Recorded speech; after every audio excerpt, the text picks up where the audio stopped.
ఈ భూమి మీద దేవుని రాజ్యము కట్టబడాలి, కట్టబడుతుంది, కట్టబడుతూనే ఉంటుంది. అంటే దేవునికి రాజ్యము అని అంటే ఆ దినాల్లో 2000 సంవత్సరాల క్రితము మరి యూదులు అనుకున్నట్టుగా, యూద మతస్థులు అనుకున్నట్లుగా యేసు ప్రభు వచ్చి సింహాసనం మీద కూర్చుని ఆ కైసర్ మీద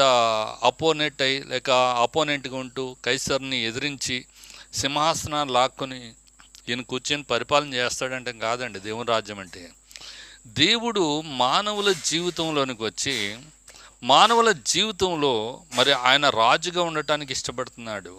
మానవ హృదయంలోనికి వచ్చి మనుష్యుని ఏలుబడి చేసేదే దైవరాజ్యము. మరి దేవుని యొక్క పోలికలోనికి మానవులు తీసుకురాబడతారు. అందుకని దేవుడు ఎన్నో వాగ్దానాలు ఇచ్చినాడు మానవులకి. మనం గమనించిన దేవ స్వభావంలో పాలివారముగా మనం ఉండాలని